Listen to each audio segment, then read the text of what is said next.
Amadou Ba xam na ma. bien sûr mais bien sûr xam nga su ma ne président Diomaye rek. man nag wax naa Sonko parce que. Sonko mooy Diomaye Sonko moom ñu bëri dañ defoon nii dafa am ay. non du c'est pas des bisbilles entre eux c'est-à-dire du parce que Amadou ne peut pas empêcher à Sonko de dérouler def DPGM sax. oui gisuñu fa Amadou de. non Amadou et pourtant c'était l'occasion pour mën a jàkkaarloo ak Ousmane de façon temps rêvé war a mën a waxtaan ak moom. parce que ñoom de tout temps dañu souhaité woon benn rencontre ñoom ñaar. campagne bi affaire bi s'est arrêté. mais je crois que ci DPG bi. moment la woon privilégié pour ñu war a mën a échange ñu xool diggante bi vraiment lan ma fa mën a nekk en termes de production d'idées entre eux d'idées contradictoires mais malheureusement Amadou ne nous a pas offert cette occasion là mais peut-être un jour viendra où on aura cette occasion mais li ma ci xam daal mooy. Amadou moom wax dëgg yàlla lii man du lu ma bett. du lu ma bett te lu ci mën a am aussi du nekk loo xam ne moom mooy bett waaw.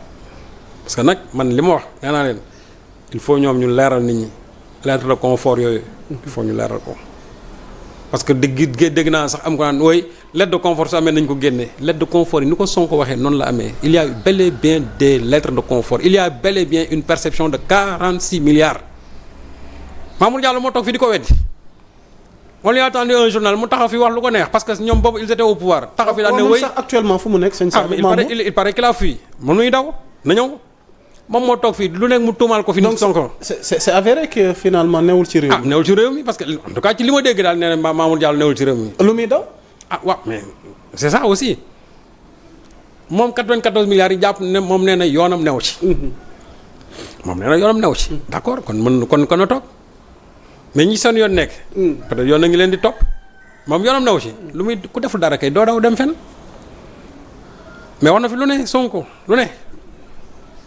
Sonko xam nga lan lay wax yàq na ko fi wax na fi ne 46 milliards yi amut que Mamour Diallo que Tahirou Sarr dañ ko sax yore xaalis parce que moom percevoir lu ci 3 milliards ce qui est absolument faux mu ne lettre de confort yooyu bu nekk waa mais nañ ko génne te lettre de confort yooyu xam na ne am na lettre de confort yi am na parce que loolu moom permettre gaa waa ji mën a fay ko xaalis bi te ñi ko def ñoom xam nañ ko te Macky Sall par la suite Macky Sall la suite après. mbir mi ba muy am. Macky yëgu ko ci instant yi Macky Sall laa su bi Sonko yëkkatee coow li et Macky leur a demandé des clarifications sur l'histoire des 94 milliards lii leeral leen ma ko mais quand ils ont dit que bu ñu waxee Macky mbir mi nu mu demee Macky leur a demandé lan moo tax ñu loolu mu am dans la mesure où les lettres de confort sont interdites am na yeneen sax ndogal yoo xam Macky ci laat na ko par la suite mais jarul ma koy wax fii ci à l'endroit de Amadou et xoolal. élection yi bi mu weesoo amul fan la ne woon finance. kon sëñ Sallou bu ma la dégg. élection yi bi mu weesoo. waaw Amadou. kon eggalee fa laa bëggoon jëm waaw bi mu weesoo. waaw Amadou il était au finance dañ ko teggi. benn waaw. après affaire étrangère la dem. mais xam nga nar woon sax def affaire étrangère boobu li tax ñu yóbbu ko fa. il a fallu ici l'intervention d'une famille maraboutique ñoom ñoo ci jàpp ci bañ jël ko yóbbu ko foofu. mais sinon non Macky nanu ko reconduire. Macky da ko daxoon ci gouvernement pare woon na ci non Macky pare woon na ci et je te dis que lépp mi am entre Macky ak Amadou foofa loolu ca la bokk en plus de l'affaire Big Togo te loolu dégg nga ne Adama Faye moo toog fii wax ko soo xoolee c'est toujours le même modus operandi. parce que sëñ Sallou li ngay leeral ni dafa am solo. ñu bëri bëgg nañu comprendre lan moo indi mbiccong baalu diggante Macky ak Amadou Ba ñu bëri nee nañ sax Macky dafa préférer sacrifier Amadou Ba au profit tey ñi nga xamante ni ñoom ñoo jël nguur gi ndax li dal Amadou Ba Macky ko yóbbee tey ma bàyyi la nga. waaw mais xam nga déjà nee la l'origine de le problème. waaw toujours xaalis la. déjà affaire Big Togo dégg nga li ci Adama Faye waxoon. schéma boobu moo continué avec l'histoire des 94 milliards. ba ñu ñëw ci campagne 2019 bi. campagne 2019 bi am na lu Macky sasoon Amadou Ba foofu laa ci yem du ma ci continuer am na lu mu ko sasoon. à propos de la campagne présidentielle de 2019. bi ñu jógee ci campagne bi Macky gagné. Macky dàq ko ci gouvernement bi. parce que Macky avait toujours une dent contre Amadou Ba mais il a fallu ici l'intervention d'une famille maraboutique. ñoo ci jàpp parce que même boo gisee à l'époque affaire bi la liste là dafa yéexoon a génn loolu li ko gën a yéexal ci la bokkoon ba Macky accepté ne daf ko yóbbu affaire étrangère mais gis nga par la suite comment Macky s'est défait de Amadou Ba Amadou Ba bi muy dellusiwaat en tant que premier ministre c'est parce que moo fi sës la woon c'était le premier ministre par défaut moom boo déggee sax ni mu def déclaration bi mu def boo ko dégloo de façon sibylline mooy que tey la ko décidé. palais la ma fekk. bés boobu yaa ngi maa ngi woon biir palais. mu ngi noonu donc xam nga ça a été le premier par défaut simplement. parce que man discours am boobu moom jaaxaloon na ma façon ni mu wax. ci ku xam communication. Macky n'en voulait pas te Amadou aussi xamoon na Macky ko léegi nag. il fallait choisir pour le 3e mandat ou soit nga wut candidat mais xam nga rek lobbying bu métti. moo tax Amadou finalement ñu jël ko privilégié ko par rapport ak ay ñoom Abdoulaye Daouda et autres parce que il a déployé tellement son lobby au point que ñenn ñi biir Benno Bokk Yaakaar yëpp ils étaient penchés de son côté te Macky mënu woon bàyyi ñoo ñëpp ba pare tourné jël keneen parce que day xam ne loolu ngandam déchirure lay indi il fallait maintenant à son corps défendant choisir Amadou mais Amadou n'était pas l'homme désigné de Macky man loolu bindoon naa ko et je l'avais dit même à la Sen TV donc Amadou bi ñu ko jëlee comme candidat mais il y a eu beaucoup de choses qui se sont produites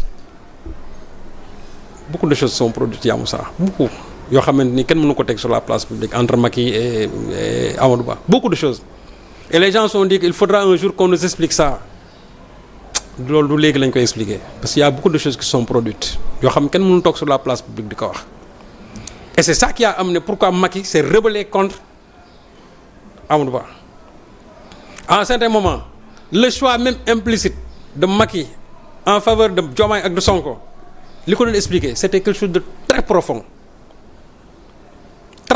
laa la wax te boo xamee histoire bi nu mu demee di nga xam ne lan moo tax pourquoi Macky jouer neutralité boobu nga xam ne ça a joué en faveur de Diomaye et de Sonko les gens ont dit que oui il y avait eu amoon nañu ay antécédents mais affaire bi ça s'est aggravé par la suite parce que dafa am ay mbir yu bari yu xew yoo xam ne kenn mënul toog ci penc bi di ko wax loolu moo tax Macky am attitude bi mu am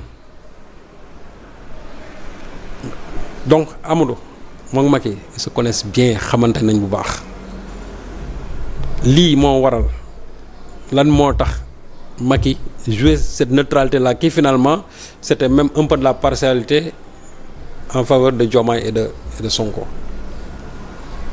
mais de tout temps ñoom dañu am ay problèmes de tout temps ba ni ko Macky di dàqee ci gouvernement bi ils ont eu des problèmes te loolu nit ñu bëri xam nañ ko man am na lu bëri loo xam ne nii du sur la place bi kenn mënul toog di ko wax. dëgg la de kenn du wax lépp. non kenn xool lay kenn mënul toog di ko wax.